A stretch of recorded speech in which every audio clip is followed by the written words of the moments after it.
സുവിശേഷ ദീപവുമേന്തി ഇതാ അനേകം വൈദികർ തളരാതെ മുന്നേറുന്നു. നവയുഗത്തിലെ വെല്ലുവിളികളെ അവർ ധീരതയോടെ നേരിടുന്നു. ഇത് Father Sebastian Muttamthottil MCBS. Syro Malabar സഭയുടെ ദൈവവിളി കമ്മീഷൻ സെക്രട്ടറി. സുവിശേഷവൽക്കരണത്തിനും പ്രവാസികളുടെ അജപാലനത്തിനും വേണ്ടി സീറോ മലബാർ സഭയിൽ രൂപം കൊണ്ട കമ്മീഷന്റെ സെക്രട്ടറി എന്നീ നിലകളിലും ഈ വൈദികൻ ഇപ്പോൾ സേവനം ചെയ്യുന്നു.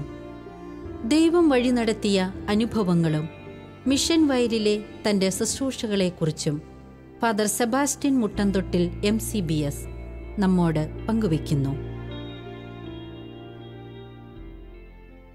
സെബാസ്റ്റ്യൻ അച്ഛാ, ഷാലോം TV-യിലെ ജോഷു എന്ന ഈ പ്രോഗ്രാമിലേക്ക് സ്വാഗതം. Thank you. സെബാസ്റ്റ്യൻ അച്ഛൻ്റെ മുഴുവൻ പേര് ഫാദർ സെബാസ്റ്റ്യൻ മുട്ടംതൊട്ടിയിൽ അല്ലേ? അച്ഛൻ്റെ വീട് മലയാറ്റൂര് വിമലഗിരി ഇടവകയാണ്. കാടപ്പറ അല്ലേ? എനിക്കും പരിചയമുണ്ട് ആ സ്ഥലം. അച്ഛൻ്റെ വീട്ടിലാരൊക്കെ ഉണ്ടെന്നൊന്ന് പറഞ്ഞു തുടങ്ങാൻ വെച്ചാൽ? അപ്പച്ചൻ, അമ്മച്ചി, ചേട്ടൻ, ചേട്ടൻ്റെ ഭാര്യ, പിന്നെ 3 പിള്ളേര്. നിങ്ങൾ 2 മക്കളാണോ? 2 മക്കളേ ഉള്ളൂ. ഇളയാളാണ് അച്ഛൻ? ഇളയാള. ഓക്കെ. വീട്ടിലെ ഏറ്റവും പെറ്റായിട്ടുള്ള ആളാണ്, അല്ലെങ്കിൽ ഏറ്റവും ഇതായിട്ടുള്ള ആളാണ് സഭയ്ക്ക് വേണ്ടി അല്ലെങ്കിൽ വൈദികനായി പോയത്. അച്ഛൻ്റെ പിന്നെ ഒരു ദൈവവിളി എന്ന് പറയുന്നത് 10ാം ക്ലാസ് കഴിഞ്ഞപ്പോഴായിരുന്നോ? 10ാം ക്ലാസ് കഴിഞ്ഞിട്ടാണ് സെമിനാരി ചേരാൻ. എങ്ങനെയാണ് അങ്ങനെ ഒരു ദൈവവിളി ഉണ്ടെന്ന് തിരിച്ചറിഞ്ഞ് സെമിനാരി ചേരാൻ തീരുമാനിച്ചതെന്നൊന്ന് പറയാമോ അച്ഛൻ?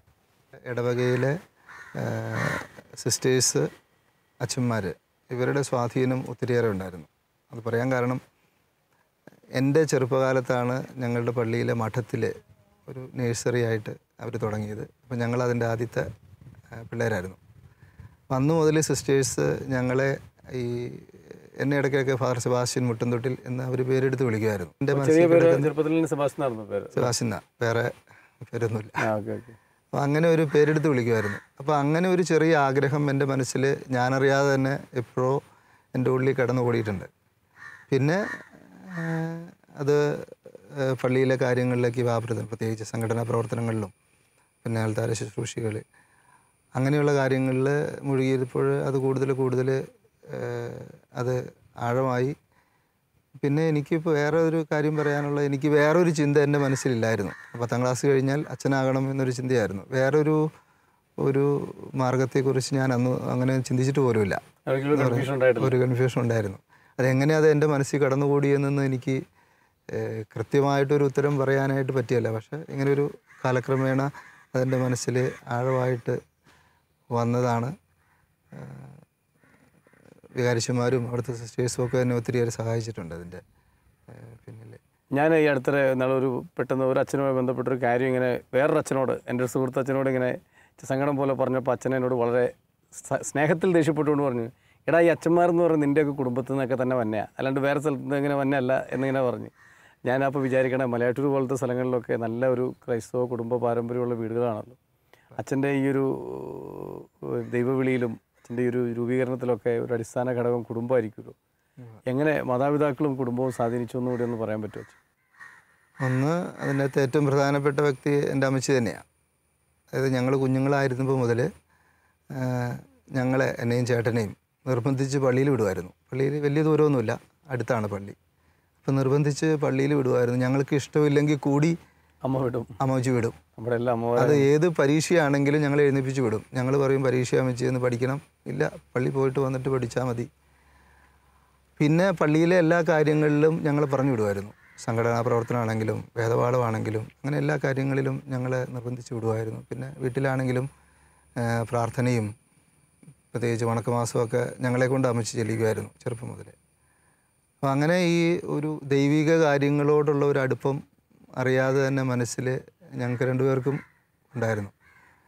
അത് എൻ്റെ ദൈവവിളിയെ ഒത്തിരിയേറെ സ്വാധീനിച്ചിട്ടുണ്ട്. പിന്നെ എൻ്റെ അമ്മച്ചിയുടെ ഫസ്റ്റ് കസിൻ, എറണാകുളം രൂപതയിലെ ഒരു വർഗീസ് പുളിക്കലച്ചൻ, അച്ചാച്ചൻ്റെ സ്വാധീനം സെമിനാരി കാലത്ത്, കാരണം അവധിക്ക് വരുമ്പോഴും എപ്പോഴും ഞങ്ങൾ അച്ചാച്ചൻ്റെ അടുത്ത് പോകുമായിരുന്നു.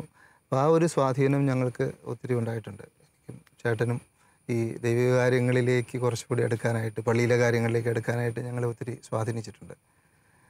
അത് പതിയെ വളർന്നു വന്ന് എനിക്കൊരു അച്ഛനാകണം എന്നൊരു ബോധ്യം ആഴത്തിൽ അങ്ങനെ പതിഞ്ഞിട്ടുണ്ട്. നമ്മൾ പരിചയപ്പെടുത്തിയപ്പോഴൊക്കെ പറയാൻ വിട്ടുപോയത് കാര്യം അച്ഛനൊരു MCBS സഭാംഗമാണ് എന്നുള്ളതാണല്ലോ. അതെ. MCBS സഭയിൽ എങ്ങനെയാണ് അച്ഛൻ എത്തിപ്പെട്ടത്? വൈദികനാവാൻ തീരുമാനിച്ചു എന്നൊരു കാര്യം, പക്ഷേ എങ്ങനെയാണ് ഒരു കോൺഗ്രിഗേഷൻ അല്ലെങ്കിൽ ഒരു സൊസൈറ്റി ഈ ഒരു MCBS സഭയിലെത്തിയത്? അതിൻ്റെ ഇമ്മീഡിയറ്റ് കാരണമെന്ന് പറഞ്ഞാൽ ഞങ്ങളുടെ സ്കൂളിൽ വൊക്കേഷൻ പ്രൊമോട്ടർ ഞങ്ങളുടെ സാജു പൈനാടത്തച്ഛനാണ്. അച്ഛൻ വന്നു, വിശുദ്ധ കുർബാനയെക്കുറിച്ച് പറഞ്ഞു, ഞങ്ങളുടെ ഇന്ന് അഡ്രസ്സ് മേടിച്ചു, ഞങ്ങൾ അഡ്രസ്സ് കൊടുത്തു, എന്നിട്ട് എനിക്ക് എഴുത്ത് വന്നു. അതിനെ തുടർന്നാണ് ഞാൻ MCBS സഭയിലേക്ക് ചേരുന്നത്. പക്ഷേ അതിനു മുമ്പ് തന്നെ MCBS വൈദികർ ഞങ്ങളുടെ ഇടവകയിൽ ശുശ്രൂഷ ചെയ്തുകൊണ്ടിരുന്നു. ഞങ്ങളുടെ തൊട്ടടുത്ത് MCBS ആശ്രമമുണ്ട്. ഇവിടുത്തെ കരിന്തോളച്ചൻ, കുറ്റിക്കലച്ചൻ, ജോസ് PD പറമ്പിലച്ചൻ, ഇങ്ങനെയുള്ള അച്ഛന്മാർ ഞങ്ങളുടെ ഇടവകയിൽ നിന്ന് ശുശ്രൂഷ ചെയ്യുകയും ഞങ്ങളെ സഹായിക്കുകയും ചെയ്തപ്പോൾ അറിയാതെ തന്നെ MCBSനോട് ഒരു സ്നേഹം, പ്രത്യേകിച്ച് കരിന്തോളച്ചനൊക്കെ വളരെ സ്വാധീനിച്ചിട്ടുള്ള ആളാണ്. അപ്പോൾ അറിയാതെ തന്നെ MCBSനോടുള്ള സ്നേഹം എൻ്റെ മനസ്സിലുണ്ടായിരുന്നു. അത് ഈ സാജുവച്ചൻ വന്ന് ഞങ്ങളുടെ അടുത്ത് വന്നിട്ട് വിശുദ്ധ കുർബാനയെക്കുറിച്ച് പറഞ്ഞു. നമ്മൾ സാധാരണ സന്യാസഭകളൊക്കെ ഒരു വിശുദ്ധരുടെ പേരിലാണ്. അപ്പോൾ അവരുടെ സ്വർഗീയ മധ്യസ്ഥർ എന്ന് പറയുന്ന ഏതെങ്കിലും ഒരു വിശുദ്ധനോ വിശുദ്ധയോ ആയിരിക്കും. അവർ ആശ്രയം വയ്ക്കുന്ന ദിവികാരുണ്യനാഥനാണ് നമ്മുടെ ആശ്രയം. അതുകൊണ്ട് പേര് തന്നെ ദിവികാരുണ്യ മിഷണറി സഭ എന്നാണ്. അപ്പോൾ നമ്മൾ ഏറ്റവും കൂടുതൽ ആശ്രയം വയ്ക്കേണ്ടത് ആരാണോ ആ ദിവികാരുണ്യനാഥൻ തന്നെയാണ് നമ്മുടെ സഭയുടെ ആശ്രയമായിട്ട് കേന്ദ്രമായിട്ട് നിൽക്കുന്നത്. അങ്ങനെ ഒരു അവതരണം കേട്ടപ്പോൾ തന്നെ ഞങ്ങളുടെ മനസ്സിൽ ശരിക്കും ഞങ്ങളന്ന് ഉണ്ടായിരുന്ന ക്യാമ്പിന് വന്നവരെല്ലാവരും പറഞ്ഞതാണ്, ഈ അച്ഛൻ്റെ പ്രസൻറ്റേഷൻ വളരെ നല്ലതായിരുന്നു. പിന്നെ ഈ ഒരു പ്രത്യേകിച്ച് എല്ലാ ദിവസവും പള്ളിയിൽ പോകുമായിരുന്നു. പള്ളിയിൽ ഞങ്ങൾ നിർബന്ധിച്ച് പറഞ്ഞു വിടുമായിരുന്നു അമ്മച്ചി. അപ്പോൾ അങ്ങനെയുള്ളതുകൊണ്ട് വിശുദ്ധ കുർബാനയോടുള്ള ഒരു അടുപ്പം അന്നും ഉണ്ടായിരുന്നു. അതുകൊണ്ടാണ് ഈ MCBSലേക്ക് വരാനായിട്ട് ഇടയായത്. അതൊരു വലിയ ഭാഗ്യമായിട്ട് തന്നെ ഞാൻ കരുതുന്നത്. ഈ MCBS സഭയുടെ ഈ വൈദിക പരിശീലന കാലഘട്ടം എത്ര വർഷമാണ്? 11.5 വർഷം. 11.5 വർഷം. അത് അച്ഛൻ്റെ ജീവിതത്തെ എങ്ങനെ സഹായിച്ചു എന്ന് വളരെ ചെറുതായിട്ടൊന്ന് പറയാം. മൈനസ് സെമിനാരിയിൽ ഞങ്ങൾ അതിരമ്പുഴ ആണ് ഞങ്ങൾ മൈനസ് സെമിനാരി ആയിരുന്നത്. മൈനസ് സെമിനാരി, അത് കഴിഞ്ഞ് നോവിഷ്യേറ്റ്, ഫിലോസഫി ബാംഗ്ലൂർ, ഒരു വർഷം റീജൻസി, അതൊരു മിഷനിലെ ഒരു സ്ഥലത്തായിരുന്നു. പിന്നെ തിയോളജി ഇവിടെ മംഗലപ്പുഴ സെമിനാറിലായിരുന്നു. ഈ പരിശീലന കാലഘട്ടത്ത് ഞങ്ങൾക്ക് പകർന്നു തന്നിരുന്ന എല്ലാം എന്ന് പറഞ്ഞാൽ ഞങ്ങളുടെ അധ്യാപകർ, ആത്മീയപിതാക്കന്മാർ എല്ലാം ഈ വിശുദ്ധ കുർബാനയുടെ ചൈതന്യം ഞങ്ങളിലേക്ക് നിറയ്ക്കാനായിട്ട് ശരിക്ക് ശ്രദ്ധിച്ചിട്ടുണ്ട്. അത് വിശുദ്ധ കുർബാനയിൽ പങ്കെടുക്കുന്നത്, വിശുദ്ധ ബലി അർപ്പിക്കുന്നത്, അതിനോട് ബന്ധപ്പെട്ട കാര്യങ്ങളെല്ലാം. അപ്പോൾ ആ ഒരു പരിശീലന കാലഘട്ടത്ത് പ്രത്യേകിച്ച് മനുഷ്യനാരിലാണെങ്കിലും ഞങ്ങൾക്ക് ആരാധനയുണ്ട്. ആരാധന സമയത്ത് ഞങ്ങളോട് പറയും, നിങ്ങൾക്കൊന്നും പറയാനില്ലെങ്കിലും നിങ്ങൾ വിശുദ്ധ കുർബാനയുടെ മുമ്പിലായിരിക്കുക, അത് തന്നെ ഏറ്റവും വലിയ ഒരു ആരാധനയാണ്. അപ്പം അങ്ങനെയുള്ള കുറേ കാര്യങ്ങൾ ഞങ്ങളുടെ മനസ്സിലേക്ക് ഇങ്ങനെ ആഴമായിട്ട് പതിച്ചിട്ടുണ്ട്. അത് ഞങ്ങളുടെ ജീവിതത്തെ ഞങ്ങൾ 11 പേരാണ് അച്ഛന്മാരായത്. ആ 11 പേരുടെയും ജീവിതത്തെ ഒത്തിരിയേറെ സ്വാധീനിച്ചിട്ടുണ്ട്. തീർച്ചയായിട്ടും അച്ഛൻ പറയുമ്പോൾ തന്നെ അവൻ്റെ ആ ഒരു ദിവികാരണത്തോടുള്ള സ്നേഹം എന്തുമാത്രം ഉണ്ടെന്നും അത് അച്ഛനെ എന്തുമാത്രം സ്വാധീനിച്ചിട്ടുണ്ടെന്നും വളരെ ക്ലിയറാണ്. ഞാനെങ്കിലും ഈ ഒരു 11.5 വർഷത്തെ പരിശീലനം കഴിഞ്ഞ് അച്ഛൻ വൈദികനായ ആ ഒരു ദിവസങ്ങളെന്ന് പറയുന്നത് ഒരു വൈദികൻ്റെ ജീവിതത്തിലെ ഏറ്റവും പ്രധാനപ്പെട്ട ദിവസമാണ്. അത് വൈദികൻ്റെ ജീവിതത്തിൽ മാത്രമല്ല, മാതാപിതാക്കളെ സംബന്ധിച്ചിടത്തോളം, ഇടവകയെ സംബന്ധിച്ചിടത്തോളം, ഫോർമേറ്റേഴ്സിനെ സംബന്ധിച്ചിടത്തോളം എല്ലാം ആ ഒരു വൈദികനായതിനു ശേഷമുള്ള ആ നാളുകളിലൊരു ഓർമ്മയോ അല്ലെങ്കിൽ ഒരു ബോധ്യമോ സന്തോഷമോ അച്ഛൻ്റെ ഒന്നൊന്ന് പങ്കുവയ്ക്കാമോ അച്ഛൻ? ചെറുപ്പം മുതലുള്ള ഒരാഗ്രഹം അച്ഛനാവുക എന്നുള്ളത്, അത് നിറവേറുന്ന ഒരു നിമിഷം എന്ന് പറയുന്നത് വലിയൊരു എന്നാ പറയുന്നത്, അത് പറഞ്ഞറിയിക്കാൻ പറ്റാത്തൊരു സന്തോഷത്തിൻ്റെ ദിവസമായിരുന്നത്. സാധാരണ വൈദ്യ വിദ്യാർത്ഥികളെല്ലാം ചെയ്യുന്ന മാതിരി ഞങ്ങളും അടുത്ത ഒരുക്കം, ധ്യാനം, പിന്നെ സ്വന്തമായ പ്രാർത്ഥന, ഇങ്ങനെയുള്ള അടുത്ത ഒരുക്കത്തിലൂടെ അന്ന് വിശുദ്ധ കുർബാന പട്ടം സ്വീകരിക്കുന്ന ദിവസം 2003 ഡിസംബർ 27-ാം തീയതിയാണ്. ഞങ്ങൾ 2 പേര് കോഴിക്കോട് പ്രോവിൻസ്, 9 പേര് ഞങ്ങളുടെ കോട്ടയം പ്രോവിൻസ്. പക്ഷേ പട്ടം സ്വീകരിക്കുന്ന ആ സമയത്ത് ഞങ്ങൾ 11 പേരും സ്റ്റേജിലുണ്ടായിരുന്നു. അതിന് കാരണം ഞങ്ങളുടെ ഒരച്ഛൻ്റെ അന്ന് പട്ടം സ്വീകരിച്ച ഒരാളുടെ കാല് ഒടിഞ്ഞായിരുന്നു. അപ്പോൾ അയാളെ സഹായിക്കാൻ വേണ്ടിയിട്ടാണ് മറ്റ് 2 പേരും. അപ്പോൾ ഞങ്ങൾ 11 പേരും ആ വേദിയിൽ ഒരുമിച്ചുണ്ടായിരുന്നു. അതിൻ്റെ ഒരു നിമിഷം എന്ന് പറഞ്ഞാൽ എനിക്കതിന് കൂടുതലൊന്നും വാക്കുകൾ പറയാൻ പറ്റുകയില്ല. അത് എന്തോ നേടിയെടുത്ത, നമ്മൾ ദീർഘകാലമായിട്ട് സ്വപ്നം കണ്ടുകൊണ്ടിരുന്ന ഒരു കാര്യം നേടിയെടുത്ത ആ ഒരു നിർവൃതി, അത് ഞങ്ങൾക്ക് എല്ലാവർക്കും അന്ന് ഞങ്ങളുടെ മനസ്സിലുണ്ടായിരുന്നു. അന്ന് സാധാരണ രീതിയിൽ പട്ടം കഴിഞ്ഞ ഉടനെ കുർബാനയുണ്ടായിരുന്നു. പക്ഷെ ഞങ്ങൾ ഈ 9 പേരുള്ളായിരുന്നുകൊണ്ട് തിരുപ്പട്ട ശുശ്രൂഷ മാത്രമേ അപ്പം നടത്തിയുള്ളൂ പബ്ലിക്കായിട്ട്.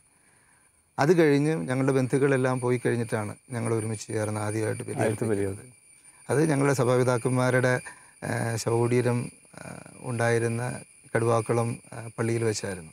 അത് വല്ലാത്തൊരു അനുഭവമായിരുന്നു. ഞങ്ങൾ 11 പേര്, അതിനകത്ത് 9 പേര് അച്ഛന്മാർ, ബാക്കി 2 പേര് ഡീക്കന്മാരായിട്ട് നിന്ന് ഞങ്ങൾ വിശുദ്ധ കുർബാന അർപ്പിച്ചത്. അത് കഴിഞ്ഞ് 29-ാം തീയതി ഉച്ച കഴിഞ്ഞായിരുന്നു എടവ പള്ളിയിൽ പുത്തൻ കുർബാന. പുത്തൻ കുർബാനയ്ക്ക് ഞങ്ങളുടെ പ്രൊവിൻഷ്യാളച്ചൻ, ഞങ്ങൾ 2 പേരും വന്നിറങ്ങി. അന്ന് ഇടവകയുടെ ഒരു ആഘോഷമായിട്ട് ഇടവകക്കാരത് ഏറ്റെടുത്തത്. എല്ലാവരും വളരെ ആഘോഷപൂർവ്വമായിട്ട് ഞങ്ങളെ സ്വീകരിച്ചു, പള്ളിയിലേക്ക് ആനയിച്ചു. അപ്പോൾ അന്ന് ഞങ്ങളുടെ ഇടവപ്പള്ളി പൊളിച്ചിട്ടേക്കുന്ന, ഞങ്ങളവിടെ ഹാളിലാണ് പള്ളിയായിട്ട് സജ്ജീകരിച്ചിരിക്കുന്നത്. ഞങ്ങൾ ചെന്ന് ഇറങ്ങി. അപ്പോൾ അവിടെ എല്ലാം ആളുകളാണ്. ഞാൻ 10 കഴിഞ്ഞ് സെമിനാരിയിലോട്ട് പോന്നു. പിന്നെ അവിടുത്തെ ആളുകളുമായിട്ട് ബന്ധപ്പെടുന്നത് കുറവാണ്. പക്ഷെ എൻ്റെ വീട്ടുകാരുമായിട്ട് എല്ലാവരുമായിട്ട് അടുപ്പമുണ്ടായിരുന്നതുകൊണ്ട് ഇടവകയിൽ ഒരു 10,000-3000-ഓളം അതിലധികം ആൾക്കാർ അന്ന് വന്നായിരുന്നു. ഞാനും പോലും അതിശയിച്ചു പോയി. കാരണം ഒന്ന്, ഒരു ദൈവവിളി എന്ന് പറയുന്നത് കുടുംബത്തിൻ്റെയും കൂടി ഒരു ദൈവാനുഗ്രഹമാണ്. അത് അവിടെ വളരെ പ്രകടമായിട്ട് ഞാനവിടെ കണ്ടു. കാരണം എല്ലാവരും, ബന്ധുക്കളും നാട്ടുകാരും എല്ലാവരും ഒരുമിച്ച് ചേർന്ന് അവിടെ പങ്കെടുക്കുന്നതും ബാക്കിയെല്ലാം അവർ തന്നെയാണ് സജ്ജീകരിച്ചത്. പിന്നെ അന്ന് വികാരിയച്ഛനായിരുന്ന ടോമി ചിറക്കൽ മണവാളനച്ഛനാണ് അതിൻ്റെ കാര്യങ്ങളെല്ലാം ക്രമീകരിച്ചത്. അത് ഇടവകയുടെ ഒരു ആഘോഷമായിട്ട് തന്നെ അത് മാറ്റി. തീർച്ചയായിട്ടും അച്ഛന് എനിക്കറിയാം. കാരണം ഇത് 3000 പേര് ഇടവകയിൽ നിന്ന് തന്നെ വന്നു എന്ന് പറയുന്നതും, അല്ലെങ്കിൽ ആ ഒരു ഇടവകയുടെ ആഘോഷമായെന്ന് പറയുമ്പോഴും ഇടവകയ്ക്കും എന്തുമാത്രം ഒരു സന്തോഷത്തിൻ്റെ സമയമായിരുന്നു. ഏത് വർഷമായിരുന്നു അച്ഛൻ്റെ കോർഡിനേഷൻ? 2003 മാസം, ഡേറ്റ് ഡിസംബർ 27. 2003. ഇപ്പോൾ 15 വർഷം കഴിഞ്ഞാൽ 15ാമത്തെ വർഷം തീരാൻ പോകണു അല്ലേ? 15 വർഷം കംപ്ലീറ്റ് ചെയ്യാൻ പോകണു. അച്ഛാ, ഇത് നമുക്കറിയാം എല്ലാവരുടെയും ഒരു പ്രതീക്ഷ സ്വപ്നമാണ് ഒരു വൈദികൻ. അതുപോലെ എല്ലാവരും, ചെറിയവർ മുതൽ വലിയവർ വരെ ഒരുപോലെ ബഹുമാനിക്കുന്നതാണ് ഒരു വൈദികൻ എപ്പോഴും അല്ലേ? അതുകൊണ്ട് തന്നെ വൈദികരിൽ നിന്ന് എപ്പോഴും അവരെ ഏറ്റവും പെർഫെക്റ്റ് ആയിട്ടുള്ള കാര്യങ്ങളുമാണ് പ്രതീക്ഷിക്കുന്നത്. ഇപ്പോൾ ഈ 15 വർഷത്തെ ജീവിതം എന്ന് പറഞ്ഞ ഒരു ചെറിയ കാര്യമല്ല. പക്ഷെ എങ്ങനെ ഈ ഒരു ജീവിതത്തിൽ അച്ഛന് മുൻപോട്ട് പോകാൻ കഴിയുന്നത്? അച്ഛനോട് ഇപ്പോൾ സംസാരിക്കുമ്പോഴും നമുക്കറിയാം ആ ഒരു അച്ഛൻ്റെ വിളിയും ആ കോൺഗ്രിഗേഷൻ്റെ ക്യാരിസും എല്ലാത്തിലും ഉപരി ആ ദിവ്യകാരുണ്യത്തോടുള്ള അച്ഛൻ്റെ ആ ഒരു അറ്റാച്ച്മെൻറ്റും ഒക്കെ, അതിനെക്കുറിച്ച് തീർച്ചയായിട്ടും അച്ഛൻ പറയണം. പക്ഷേ എങ്കിലും അത് വളരെ ക്ലിയറാണ്. എൻ്റെ ഒരു ചിന്ത, ദൈവം നടത്തിയെന്ന് തോന്നുന്ന വഴികളുണ്ടോ ഇവിടെ? അങ്ങനെ എന്തെങ്കിലും കാര്യങ്ങൾ പ്രത്യേകിച്ച് അച്ഛന് പറയാനുണ്ടോ? തീർച്ചയായിട്ടും ദൈവം നടത്തിയായിരിക്കുമല്ലോ. ദൈവം നടത്തിയത് തന്നെയാണ്. കാരണം ദൈവത്തിൻ്റെ ഇടപെടൽ ഒത്തിരിയേറെ ഞാൻ വിചാരിക്കാത്ത രീതിയിൽ കൂടി എൻ്റെ ജീവിതത്തിൽ ഇടപെട്ട് ദൈവം എന്നെ വഴി നടത്തിയ അനുഭവങ്ങൾ ഒത്തിരിയുണ്ട്. അതിൽ വളരെ പ്രധാനമായിട്ട് ഞാൻ സെമിനാരി ചേരുന്നതിന് തൊട്ട് മുമ്പുള്ള, ഞാൻ ഹൈസ്കൂളിൽ പഠിക്കുന്ന കാലഘട്ടം, അന്ന് എൻ്റെ വികാരിച്ചനായിരുന്ന ജോസഫ് അട്ടോലിയച്ചൻ. അച്ഛൻ ഒരു സ്വന്തം അനുജനെ പോലെ എന്നെ കൂടെ കൊണ്ടു നടന്ന്, അന്ന് ഞാൻ അൾത്താരപാലനായിരുന്നു. അച്ഛൻ്റെ എല്ലാ പ്രവർത്തനങ്ങളിലും തന്നെ എന്നെ കൂടെ കൂട്ടുമായിരുന്നു. എന്തുകൊണ്ടാണെന്നൊന്നും എനിക്ക് ഇപ്പോഴും വ്യക്തമല്ല. അത് ഒരു ഉദാഹരണം, ഞങ്ങളുടെ പള്ളിയിലെ കപ്പിയാർ പ്രായം ചെന്ന അപ്പാപ്പനായിരുന്നു. അപ്പോൾ ഈ ഇടവകയിലെ എല്ലാ വീടുകളും വികാരിച്ചൻ വെഞ്ചരിക്കുമല്ലോ. അപ്പോൾ എൻ്റെ സ്കൂളിൽ നിന്ന് വന്നു കഴിഞ്ഞിട്ടുള്ള എൻ്റെ പണി വികാരിച്ചന് എൻ്റെ കൂടെ വീട് വെഞ്ചരിക്കാൻ പോവുക. അന്ന് കപ്പിയാരുടെ ബാഗും പിടിച്ച് അച്ഛൻ്റെ കൂടെ ഇടവകയിലെ എല്ലാ വീടുകളിലും ഞാൻ കയറിയിട്ടുണ്ടെന്ന്, ഒരു മുടക്കവും വരുത്താതെ. കാരണം അതായിരുന്നു പ്രയോറിറ്റി. അതുകൊണ്ട് വീട്ടിൽ വേറെ ഒന്നും ചോദിക്കുകയല്ല, പള്ളിയിലേക്ക് പോകാമെന്ന് പറയുകയാണെങ്കിൽ അവർക്കറിയാം. അത് എന്നെ ഒത്തിരിയേറെ സ്വാധീനിച്ചിട്ടുണ്ട്. കാരണം അട്ടോലിയച്ചൻ ഒരു സ്വന്തം അനുജനെ പോലെ എന്നെ കൊണ്ടു നടന്ന് അതറിയാതെ തന്നെ ഒരു വൈദികനിലേക്കുള്ള പരിശീലനം തരികയായിരുന്നു എന്ന് തന്നെ എനിക്ക് വിശ്വാസം. അപ്പോൾ അത് എൻ്റെ ജീവിതത്തെ ഒത്തിരിയേറെ സ്വാധീനിച്ചിട്ടുണ്ട്. ഞാൻ എന്നോട് പറഞ്ഞു ഈ വികാരി മിഷൻ സഭയിലേക്ക് എങ്ങനെയാണ് ചേരുന്നതെന്ന് ചോദിച്ചായിരുന്നു. ഞാൻ സ്കൂളിൽ ചെന്ന് അഡ്രസ്സ് കൊടുത്തു. എനിക്ക് ആദ്യം MCBSE നിന്ന് എഴുത്ത് വന്നു കഴിഞ്ഞപ്പോൾ ഞാനല്ല ഇത് കാണുന്നത്, വീട്ടിലേക്ക് എഴുത്ത് വന്നു. ഞാൻ വീട്ടിലേക്ക് ചെന്ന് സ്കൂളിൽ വിട്ട് വികാരിച്ചൻ്റെ അടുത്തേക്ക് ഇതുപോലെ തന്നെ വെഞ്ചരിപ്പിന് പോകാനായിട്ട് നിൽക്കുമ്പോൾ വീട്ടിൽ എൻ്റെ ഗ്രാൻഡ് ഫാദറും ഗ്രാൻഡ് മദറും, അപ്പച്ചൻ്റെയും അമ്മച്ചിയുടെയും അപ്പനും അമ്മയും അവർ 2 പേരും കൂടി അവർ വന്ന് പിന്നെ അടുത്തുള്ള 1-2 ബന്ധുക്കളും വന്ന് വീട്ടിലെ ഒരു യോഗം മാതിരി എനിക്ക് തോന്നിയത്. അപ്പോൾ എന്നോട് ചോദിച്ചു, ഈ എഴുത്ത് ആദ്യം കാണിച്ചു, ഇതെവിടെ നിന്നാണെന്ന് ചോദിച്ചു. അപ്പോൾ ഞാൻ ആദ്യം നോക്കിക്കഴിഞ്ഞപ്പോൾ MCBSE എന്നാണ്. അപ്പോൾ ഞാൻ പറഞ്ഞു, അപ്പോൾ നീ എന്താ പേര് കൊടുത്തായിരുന്നെന്ന് ചോദിച്ചു. അപ്പോൾ ഞാൻ പറഞ്ഞു, പേര് കൊടുത്തായിരുന്നു. അച്ഛൻ വന്നിങ്ങനെ ചോദിച്ചു, അച്ഛൻ ആരും താല്പര്യമുള്ളൊരു പേര് കൊടുക്കാൻ പറഞ്ഞു. ഞാൻ പേര് കൊടുത്തു. വേറൊന്നും ഞാൻ ചെയ്തില്ല. കാരണം ഞാനും അപ്പോഴും ഒരു അപരാധിയെ പോലെയാണ്. അവർ വേറെ ഒന്നും പറഞ്ഞില്ല. എന്നോട് പറഞ്ഞു എഴുത്തുകൊണ്ട് വികാരിച്ചൻ്റെ അടുത്ത് കൊണ്ട് കൊടുക്കാൻ പറഞ്ഞു. ഞാൻ ചെന്നു, വികാരിച്ചൻ്റെ അടുത്ത്, വട്ടവലിച്ചൻ്റെ അടുത്ത് ചെന്നു. അച്ഛൻ ആദ്യം എന്നോട് പറഞ്ഞു എഴുത്ത് കണ്ടിട്ട് അവിടെ ഇരിക്കാൻ പറഞ്ഞു. എന്നിട്ട് അത്യാവശ്യ പണികൾ തീർത്തിട്ട് എന്നെ അന്ന് കുറേ ദേഷ്യപ്പെട്ടു. നീ എന്തിനാ അച്ഛനാകാൻ പോകുന്നത്, നിനക്ക് വേറെ ഇത് ചെയ്തുകൂടെ എന്നൊക്കെ പറഞ്ഞു. അപ്പോൾ എനിക്കും എന്താ ചെയ്യേണ്ടതെന്നൊരു രൂപമില്ല. അത് കഴിഞ്ഞിട്ട് അച്ഛൻ പറഞ്ഞു, നീ എന്തിനാ സന്യാസഭയിൽ ഇപ്പോൾ വരുന്നത്, നിനക്ക് ഇടവവൈദികനാക്കൂടെ എന്നൊക്കെ ചോദിച്ചു. അത് കഴിഞ്ഞ് ഞാൻ കുറേ അവിടെ നിന്ന് കരഞ്ഞു. കാരണം എന്താ പറയേണ്ട ഒരു മറുപടിയില്ല. അത് കഴിഞ്ഞ് അച്ഛൻ എന്നെ വിളിച്ചുകൊണ്ടുപോയി ഊട്ടുമുറിയിൽ കൊണ്ടുപോയി. സാധാരണ സ്കൂൾ നിർത്തി വന്നു കഴിഞ്ഞാൽ അച്ഛൻ്റെ കൂടെയാണ് കാപ്പി കുടിക്കുന്നത്. എന്നിട്ടാണ് ഞങ്ങൾ വെഞ്ചരിക്കിന് പോകുന്നത്. അവിടെ ചെന്നു. അച്ഛൻ അവിടെ ഇരുന്ന് ശാന്തമായിട്ട് ഇങ്ങനെ കാര്യങ്ങൾ പറഞ്ഞു തന്നു. എന്നിട്ട് പറഞ്ഞു, ഞാൻ എന്നോട് ആദ്യം ദേഷ്യപ്പെട്ടത് ഇതുകൊണ്ടാണ്. കാരണം വാഴയൊക്കെ നമ്മൾ കുഴിയിൽ വെക്കുമ്പോൾ ആദ്യം അതിൻ്റെ മണ്ണൊക്കെ ശരിക്കും ചവിട്ടും. അങ്ങനെ എന്തുമാത്രം ചവിട്ടി ഉറപ്പിക്കുന്നുവോ അത്രയും കരുത്തുറ്റതായിട്ട് അത് പുറത്തു വരുന്നത്. അതുകൊണ്ടാണ് നിന്നോട് ഞാൻ ആദ്യം ദേഷ്യപ്പെട്ടത്. നിൻ്റെ തീരുമാനം നല്ല തീരുമാനമാണ്. അച്ഛൻ തന്നെ എന്നെ പിന്നെ MCBSEയിലേക്ക് അങ്ങോട്ട് എല്ലാ കാര്യങ്ങളും പറഞ്ഞു തന്ന് ഡയറക്റ്റ് ചെയ്യുന്നുണ്ട്.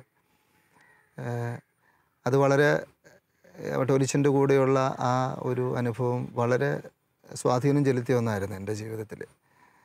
അതുകൊണ്ട് അത് പറയാൻ വീണ്ടും ഒരു കാരണമുണ്ട്. ഞാൻ പഠിക്കാനായിട്ട് റോമിൽ ചെന്നപ്പോൾ ഞാൻ പോകുന്നതിന് തൊട്ട് മുമ്പ് ഒരു 3-4 പ്രാവശ്യം ഞാൻ അച്ഛൻ്റെ പള്ളിയിൽ പോയി. അച്ഛനെ കണ്ടില്ല. എനിക്ക് കാണാൻ പറ്റിയില്ല. എന്നിട്ട് ഞാൻ റോമിൽ ചെന്നു. ആദ്യത്തെ മാസം ഞങ്ങൾക്ക് ലാംഗ്വേജ് പഠിക്കുന്ന സമയമുണ്ടായിരുന്നു. ആ സമയത്ത് ഈ പോട്ടയിൽ അന്ന് ഡയറക്ടറായിരുന്ന ഒരു പ്രിൻസ് അച്ഛനുണ്ടായിരുന്നു. അച്ഛൻ അവിടെ എൻ്റെ ഒരു കൂട്ടുകാരൻ അച്ഛനുമായിട്ട് ഞാനും അച്ഛനുമായിട്ട് പരിചയപ്പെട്ട് എന്തോ ഇങ്ങനെ പറഞ്ഞു കഴിഞ്ഞപ്പോൾ ഞാൻ ഈ വട്ടവലീശൻ്റെ കാര്യം അച്ഛനോട് പറഞ്ഞു. എന്തിനാ അത് പറഞ്ഞെന്നോ എന്നൊന്നും എനിക്കറിയത്തില്ല. പക്ഷേ ഞാൻ കാഷ്വലായിട്ട് മെൻഷൻ ചെയ്തു. ഒരു 3-4 ദിവസം കഴിഞ്ഞപ്പോൾ എനിക്ക് പ്രിൻസ് അച്ഛൻ്റെ ഫോൺ വരിക. അച്ഛനൊരു വട്ടവലീശൻ്റെ കാര്യം പറഞ്ഞില്ലേ, ആ അച്ഛൻ ഇവിടെ വന്നിട്ടുണ്ട് എന്ന് പറഞ്ഞു. ഞാൻ ഞെട്ടിപ്പോയി സത്യം പറഞ്ഞ. എന്നിട്ട് ഞാൻ ഓടി. ഞങ്ങൾക്ക് നടന്നു പോകാൻ ഒരു 10 മിനിറ്റ് നടന്നു പോകാനുള്ള ദൂരമുള്ളൂ വത്തിക്കാൻ്റെ മുമ്പിലുള്ള സ്ക്വയറിലേക്ക്. അവിടെ ചെന്നു. അവിടെ ചെന്നിട്ടാണ് അച്ഛനെ കാണാൻ പറ്റുന്നത്, പഠിക്കാൻ പോകുന്ന കാര്യം പറയാനായിട്ട്. എന്നിട്ട് അവിടെ വെച്ച് അച്ഛൻ എന്നെ പ്രാർത്ഥിച്ചു, തലേ കൈവച്ച് വത്തിക്കാൻ സ്ക്വയറിൽ വെച്ചാണ് പ്രാർത്ഥിച്ചു. അങ്ങനെ അച്ഛൻ്റെ ഒരു സ്വാധീനം വളരെ കാര്യമായിട്ട് എൻ്റെ ജീവിതത്തിലുണ്ടായിരുന്നു. തീർച്ചയായിട്ടും അച്ഛന് ഇത് പറയുമ്പോൾ പടിപടിയായിട്ട് ദൈവം നടത്തുന്ന ഒരു വഴികളാണ് ഇതെല്ലാം, അല്ലേ? അല്ലെങ്കിൽ അച്ഛൻ പറയുന്നതിൽ നിന്ന് തന്നെ നമുക്ക് വളരെ ക്ലിയറാണ്. കാരണം ദൈവവിളി സ്വാധീനിച്ചത് മാത്രമല്ല, ഈ MCBSEയിലേക്കുള്ള പോക്കും അതിൻ്റെ ഓരോ കാര്യങ്ങളിലും. ഇപ്പോൾ ഒരു അച്ഛനെ റൂമിൽ വെച്ച് കാണാൻ കഴിഞ്ഞതും അതൊരു സാഹചര്യവശാൽ പറയുന്ന ഒരു ചെറിയ കാര്യമല്ലല്ലോ, അതൊരു കൃത്യമായി ദൈവത്തിൻ്റെ ഇടപെടൽ തന്നെയാണ്. ഉറപ്പാണെന്നാണ് ഞാൻ വിശ്വസിക്കുന്നത്. കാരണം അല്ലെങ്കിൽ ഞാൻ ആ അച്ഛനോട് അങ്ങനെ പറയാനും അച്ഛൻ അവിടെ വന്ന് ഈ വട്ടവലീശൻ അവിടെ വരികയും ഇവർ തമ്മിൽ കാണുകയും എന്നെ വിളിക്കുകയും ചെയ്യാനും യാതൊരു സാധ്യതയും ഞാൻ കാണുന്നില്ല. അല്ലേ, അച്ഛനിപ്പോൾ സിറോ മലബാർ സഭയുടെ ആസ്ഥാനത്താണ്, അല്ലേ? സെൻറ്റ് തോമസ് മൗണ്ടിലാണ്. മൗണ്ട് സെൻറ്റ് തോമസിലെ ഇതാണ് അച്ഛന് ഇപ്പോൾ ഉള്ള ഉത്തരവാദിത്വം. അവിടെ ഒന്ന് പറയാൻ വെച്ചാൽ, ഒന്ന് നമ്മുടെ സുവിശേഷവൽക്കരണത്തിനും പ്രവാസികളുടെ അജപാലന ശുശ്രൂഷയ്ക്കുമായുള്ളൊരു കമ്മീഷൻ്റെ സെക്രട്ടറിയാണ്. അതോടൊപ്പം തന്നെ ദൈവവിളി കമ്മീഷൻ്റെ സെക്രട്ടറിയാണ്. ഒപ്പം നമ്മുടെ മേജർ ആർക്കി എപ്പിസ്കോപ്പൽ അസംബ്ലി ഉണ്ട്. അസംബ്ലിയുടെ ഒരു ഫോളോ അപ്പ് കമ്മിറ്റിയുണ്ട്, അതിൻ്റെയും കൂടി സെക്രട്ടറിയാണ് ഇപ്പോൾ. വലിയ ഉത്തരവാദിത്തങ്ങളാണ്. അച്ഛന് വൈദികനായതിനു ശേഷം, അതായത് 2003 അല്ലേ? 2003 അതിന് ശേഷം അച്ഛനെ ഏൽപ്പിച്ച ഉത്തരവാദിത്തങ്ങൾ ഏതൊക്കെയാണെന്ന് ജസ്റ്റ് ഒന്ന് ലിസ്റ്റ് പറയാൻ വെച്ചാൽ. ആദ്യത്തെ ഉത്തരവാദിത്വം എന്ന് പറയുന്നത് മൈനസ് സെമിനാരിലായിരുന്നു. അവിടെ ഡീൻ ഓഫ് സ്റ്റഡീസും ഫാദർ പെർഫെക്റ്റും ആയിട്ട് 2 വർഷം അവിടെ ഉണ്ടായിരുന്നു. അത് കഴിഞ്ഞ് മിഷനിൽ ഞങ്ങളുടെ മഹാരാഷ്ട്ര മിഷനിലേക്ക് എന്നെ അപ്പോയിൻ്റ് ചെയ്തു. അവിടെ ഒരു പാഞ്ചഗണി അവിടെ ഒരു ഹോസ്പിറ്റൽ, അതിൻ്റെ അഡ്മിനിസ്ട്രേറ്ററായിട്ട് അവിടെ ഡയറക്ടറായിട്ട് ഒരു ടോമി കരിയിലെ കുളത്തച്ഛനായിരുന്നു അവിടെ. അതോടൊപ്പം തന്നെ അവിടുത്തെ സ്കൂളിൻ്റെ മാനേജർ, പിന്നെ അവിടുത്തെ പള്ളിയിലെ വികാരി, പ്രീസ്റ്റ് ഇൻചാർജ്. അത് കഴിഞ്ഞ് ഞാൻ ലൈസൻഷ്യേറ്റ് 3 വർഷം ധർമാരാമിൽ കാനലോയിൽ ചെയ്തു. അത് കഴിഞ്ഞ് 2 വർഷം ഞങ്ങളുടെ മേജർ സെമിനാരി, തിയോളജി മേജർ സെമിനാരിയിൽ പഠിപ്പിച്ചു, സനാതന താമരശ്ശേരി. വീണ്ടും ഡോക്ടറേറ്റിന് വേണ്ടിയിട്ട് റോമിലേക്ക് പോയി, ഒരു 3.5 വർഷം. അത് കഴിഞ്ഞ് തിരിച്ചു വന്നു. എനിക്ക് മൗണ്ട് സെൻറ്റ് തോമസിലോട്ട് അപ്പോയിൻമെൻറ്റ്. ഞാൻ അച്ഛൻ്റെ ഒരു ഇത് വൈദ്യനായ ശേഷമുള്ള അച്ഛൻ്റെ ആദ്യത്തെ ഒരു ഭാഗം എന്ന് പറയുന്ന ഒരു സെമിനാരി പരിശീലനമായിരുന്നല്ലോ. നമ്മുടെ ഈ ഒരു പശ്ചാത്തലത്തിലും കൂടി അച്ഛന് എന്താണ് നമ്മുടെ ഒരു ഇന്നത്തെ ഒരു വൈദിക പരിശീലനത്തിൻ്റെ ഒരു പശ്ചാത്തലത്തിൽ നിന്നുകൊണ്ട് നമ്മുടെ പ്രേക്ഷകരിൽ കൂടുതൽ പേരും കുടുംബസ്ഥരാണ് ആണല്ലോ സ്വാഭാവികമായിട്ടും. കുടുംബങ്ങളോട് എന്താണ് അച്ഛന് പറയാനുള്ളത്? നല്ല കുടുംബങ്ങളിൽ നിന്നാണ് നല്ല ദൈവവിളി ഉണ്ടാകുന്നത്. അത് നമ്മുടെ അനുഭവത്തിലൂടെ, പ്രത്യേകിച്ച് മൈനർ സെമിനാരിലും ഉണ്ടായിരുന്നു, ഞാൻ മേജർ സെമിനാരിലും ഉണ്ടായിരുന്നു. പിന്നെ അതിൻ്റെ ഇടയ്ക്ക് റീജൻസിക്കാരുടെ 1 വർഷം റീജൻസിക്കാരുടെ കോമൺ ഡയറക്ടറായിരുന്നു. ഈ അവസരത്തിലെല്ലാം കടന്നു പോകുമ്പോൾ എനിക്ക് ഇവരോട്, കുടുംബജീവിതം നയിക്കുന്നവരോട് പറയാനുള്ളത്, കുടുംബജീവിതം ഗാർഹിക സഭ എന്നാണല്ലോ പറയുന്നത്. സഭയുടെ ഏറ്റവും ചെറിയ യൂണിറ്റാണ്. അപ്പോൾ അവിടെ നിന്നാണ് സഭയിൽ ശുശ്രൂഷയ്ക്ക് വേണ്ടിയിട്ട് പ്രേക്ഷിതരുണ്ടാകുന്നത്. അപ്പോൾ കുടുംബത്തിൽ കിട്ടുന്ന പ്രോത്സാഹനം, പ്രത്യേകിച്ച് നമ്മുടെ സഭയോടുള്ള കാര്യങ്ങളിൽ പിള്ളേരെ വിടുന്ന രീതി, ഇപ്പോൾ എൻ്റെ ദൈവവിളിയിൽ സ്വാധീനിച്ചൊരു കാര്യമാണ്. എന്നെ പള്ളിയിൽ എന്ത് കാര്യത്തിനും ഒരു ചോദ്യം കൂടാതെ എന്നെ പറഞ്ഞു വിടും. അപ്പോൾ അങ്ങനെയുള്ള കാര്യങ്ങളിലേക്ക് പിള്ളേരെ കൂടുതൽ ഇൻവോൾവ് ചെയ്യിക്കാനായിട്ട് മാതാപിതാക്കന്മാർ ശ്രദ്ധിച്ചു കഴിഞ്ഞാൽ ഉറപ്പായിട്ടും നല്ല ദൈവവിളി ഉണ്ടാകും. അങ്ങനെയുള്ള കുട്ടികളാണ് നല്ല ദൈവവിളികൾ സ്വീകരിച്ച് വരുന്നത്. അത് നമ്മൾക്ക് പ്രകടമായിട്ട് പ്രേക്ഷിത രംഗങ്ങളിൽ കാണാൻ പറ്റും. കാരണം മനുഷ്യനാരൻ്റെ ആയിരുന്നപ്പോൾ ഞങ്ങൾ ചെയ്യുന്നൊരു കാര്യം ഇതായിരുന്നു. ഞങ്ങൾ പോകുന്ന വഴിക്കുള്ള ആ വഴിയിലുള്ള ചെമാച്ചന്മാരുടെ വീടുകൾ ഒപ്പം വികാരിച്ചന് ഇവരെ കാണുമായിരുന്നു. അപ്പോൾ നമുക്ക് മനസ്സിലാകും ഏകദേശം എന്തുമാത്രം ഇൻവോൾവ്മെൻറ്റ് ഈ കുട്ടി പാരിഷിൽ എടുക്കുന്നുണ്ട്, ഇടവകയിൽ. അപ്പോൾ ഇടവകയിൽ അതുപോലെ ഇൻവോൾവ് ചെയ്യാനായിട്ട് നമ്മൾ പിള്ളേരെ പറഞ്ഞു വിടുമ്പോൾ നമ്മൾ അവർക്ക് കൊടുക്കുന്ന ഒരു സുരക്ഷിതത്വം കൂടിയാണ്. കാരണം ദൈവവിശ്വാസം നമ്മളില്ലെങ്കിൽ നമ്മുടെ ജീവിതം നിരർത്ഥമാണ്. അപ്പോൾ ആ ഒരു സുരക്ഷിതത്വം പിള്ളേർക്ക് കൊടുക്കുമ്പോൾ പിള്ളേർക്ക് അത് പതിയെ അവരുടെ മനസ്സിലേക്ക് അറിയാതെ തന്നെ ഈ ദൈവവിളിയുടെ വിത്തുകൾ പതിയും എന്ന് തന്നെയാണ് എൻ്റെ വിശ്വാസം. അച്ഛൻ, ഞാൻ മറ്റൊരു കാര്യം ചോദിക്കുന്നത്, അച്ഛൻ തീർച്ചയായിട്ടും 15 വർഷത്തെ വൈദിക ജീവിതത്തിൽ അച്ഛൻ്റെ ദൈവം വിവിധ കാര്യങ്ങൾക്ക് ഉപയോഗിച്ച്, അച്ഛൻ പറഞ്ഞ ഉത്തരവാദിത്തങ്ങൾ കേൾക്കുമ്പോൾ തന്നെ അറിയാം. എൻ്റെ ഒരു ഇത് ഇന്നത്തെ സാഹചര്യത്തിൽ നമ്മളുടെ ഈ ഒരു വിളിയോട് വിശ്വസ്തരായി ജീവിക്കുക എന്ന് പറയുന്നതിന് ധാരാളം വെല്ലുവിളികളുണ്ട്. അസാധ്യമല്ല, തീർച്ചയായിട്ടും ധാരാളം വെല്ലുവിളികളുണ്ട്.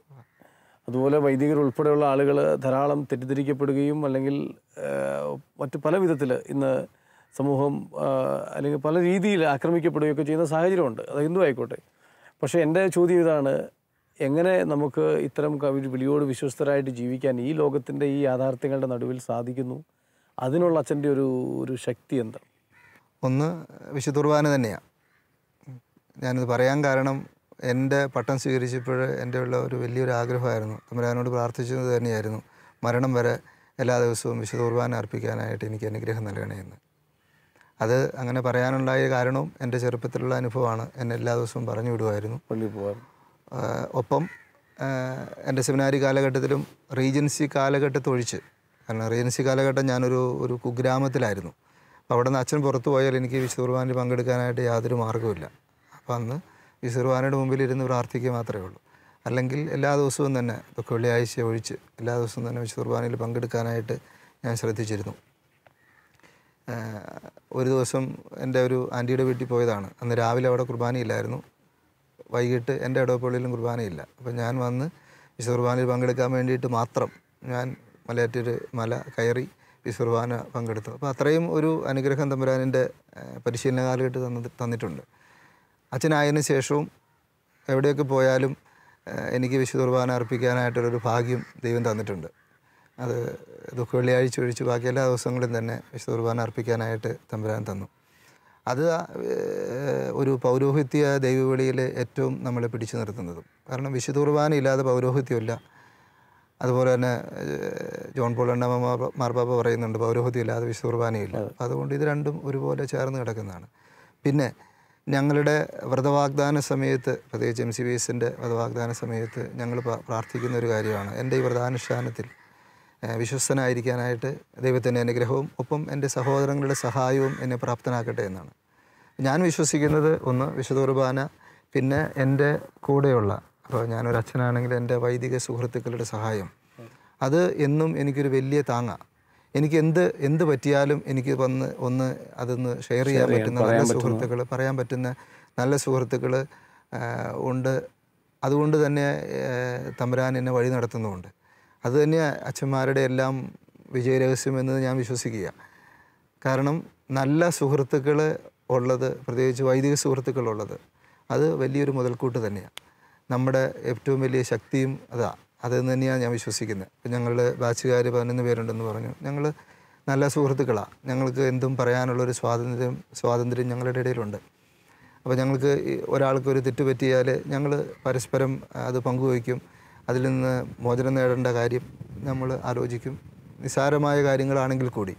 അപ്പോൾ അത് വലിയൊരു ശക്തിയായിട്ട് ഞങ്ങൾ അനുഭവിച്ചിട്ടുണ്ട്. അപ്പോൾ വിശുദ്ധ കുർബാനയും പിന്നെ ഒപ്പം എൻ്റെ പ്രത്യേകിച്ച് ഞാനൊരു സന്യാസ വൈദികനായതുകൊണ്ട് തന്നെ എൻ്റെ സന്യാസ സഭയിലെ എൻ്റെ മുതിർന്ന ജ്യേഷ്ഠ സഹോദരന്മാരായ അച്ഛന്മാരുണ്ട്, അനുജന്മാരായ അച്ഛന്മാരുണ്ട്. ഇവരുടെ എല്ലാം കൂട്ടായ്മയിലൂടെ ലഭിക്കുന്ന ഒരു കരുത്ത് അത് വളരെ വലുത് തന്നെയാണ്. ഇത് രണ്ടും എന്നെ സഹായിക്കുന്നുണ്ട്. പിന്നെ പരിശുദ്ധ അമ്മയുടെ, നമ്മളത് പ്രത്യേകിച്ച് പറയേണ്ട പരിശുദ്ധ അമ്മയുടെ സഹായം തീർച്ചയായിട്ടും പറയണം. നമുക്ക് അടുത്ത എപ്പിസോഡിൽ പറയണം. തീർച്ചയായിട്ടും അമ്മയോടുള്ള അച്ഛൻ്റെ ഒരു അടുപ്പം, പരിശുദ്ധ അമ്മയോടുള്ള അടുപ്പത്തെക്കുറിച്ച് പറയണം. എങ്കിലും അച്ഛൻ പറഞ്ഞ 2 കാര്യങ്ങൾ, 3 കാര്യങ്ങളും. ഒന്ന് ദിവ്യകാരുണ്യം അല്ലെങ്കിൽ വിശുദ്ധ കുർബാനയാണ്. കുർബാന ഒരു ദിവസം പോലും മുടങ്ങാതിരിക്കാനുള്ളൊരു ആഗ്രഹം, അതാണ് വലിയൊരു ശക്തി എന്ന് പറയുന്നത്. തീർച്ചയായിട്ടും വൈദികൻ്റെ ജീവിതത്തിൽ അത് തന്നെയാണല്ലോ. തീർച്ചയായിട്ടും നമുക്കൊക്കെ ജീവിതത്തിൽ ഏറ്റവും വലിയൊരു ശക്തിയാണ് ദിവ്യകാരുണ്യം. 2 അച്ഛൻ പറഞ്ഞത് നല്ല മനസ്സിലാക്കുന്ന സൗഹൃദങ്ങൾ, പ്രത്യേകിച്ച് വൈദിക സഹോദരങ്ങൾ തന്നെ ഉള്ള നല്ല ബന്ധങ്ങളും സുഹൃത്ത് ബന്ധങ്ങളും ആഴമുള്ള ബന്ധവും കൂട്ടായ്മയുമാണ് അച്ഛനെ സഹായിക്കുന്ന മറ്റൊരു ശക്തി. തീർച്ചയായിട്ടും പലപ്പോഴും പല കാര്യങ്ങളും അങ്ങനെയൊന്നും പങ്കുവയ്ക്കാൻ ആളില്ലാത്തത് കൊണ്ടാണ് പലതും വഷളാവുന്നത് പോലും ജീവിതത്തിൽ, എല്ലാവരുടെ കാര്യത്തിലും. അത് വൈദികരുടെ കാര്യത്തിൽ മാത്രമല്ല, എല്ലായിടത്തും. അത് 3-ാമത് അച്ഛൻ പറഞ്ഞ പരിശുദ്ധ അമ്മയെക്കുറിച്ചാണ്. തീർച്ചയായിട്ടും അച്ഛൻ്റെ അത്തരം കൂടുതൽ വിശേഷങ്ങൾ, പ്രത്യേകിച്ച് ഇപ്പോൾ ചെയ്യുന്ന ജോലിയുമായി ബന്ധപ്പെട്ട വിശേഷങ്ങളും എല്ലാം നമുക്ക് അടുത്ത എപ്പിസോഡിൽ പറയണം. അച്ഛന് ഈ ഒരു എപ്പിസോഡിൽ പ്രത്യേകിച്ച് മലയാറ്റൂർ കാടപ്പാറയിൽ മുട്ടംതൊട്ടിയിൽ ഫാമിലിയിൽ സെബാസ്റ്റ്യൻ എന്ന് പറയുന്ന ഒരാൾ കുഞ്ഞുനാളിൽ സ്കൂളിൽ പോകുന്ന കാലത്ത് മുതൽ ടീച്ചേഴ്സും സിസ്റ്റേഴ്സും ഒക്കെ ഫാദർ സെബാസ്റ്റ്യൻ മുട്ടംതൊട്ടിയിൽ എന്ന് വിളിച്ചിരുന്നത് ദൈവം പടിപടിയായിട്ടൊരു യാഥാർത്ഥ്യമാക്കി 2003 വൈദികനായി 15 വർഷം കഴിഞ്ഞ് ഈ ഡിസംബർ ആകുമ്പോൾ 15 വർഷം പൂർത്തിയാവുക. തീർച്ചയായിട്ടും അച്ഛൻ്റെ ഈ വൈദിക ജീവിതത്തിൽ അച്ഛൻ്റെ ഒരു വിശ്വസ്തതയിൽ ജീവിക്കാൻ കഴിയുന്നതിൽ ദൈവത്തിന് നമ്മൾ നന്ദി പറയാണ്. അടുത്ത എപ്പിസോഡിൽ അച്ഛൻ്റെ കൂടുതൽ വിശേഷങ്ങൾ പറയണം. ഈ ഒരു എപ്പിസോഡിലെ അച്ഛൻ്റെ സാന്നിധ്യത്തിന് ഷാലോം TV-യുടെ ജോഷു എന്ന പ്രോഗ്രാമിൻ്റെ മുഴുവൻ പ്രേക്ഷകരുടെ പേരിലും നന്ദി. ശിമയോനും യാക്കോബും യോഹന്നാനും വലകഴുകും വലക്കാരും വഞ്ചിക്കാരും. ശിമയോനും യാക്കോബും യോഹന്നാനും വലകഴുകും വലക്കാരും വഞ്ചിക്കാരും. ഒരു നിമിഷം കേൾക്കാമോ നിങ്ങൾക്കായി നൽകാം ഞാൻ ഇന്നൊരു സന്ദേശം. നിങ്ങളെ സാക്ഷാൽ മുക്കുവരാക്കാൻ ഉതകും സുവിശേഷം. നിങ്ങളെ സാക്ഷാൽ മുക്കുവരാക്കാൻ ഉതകും സുവിശേഷം. ആഴക്കടലിൽ പോകുവിൻ,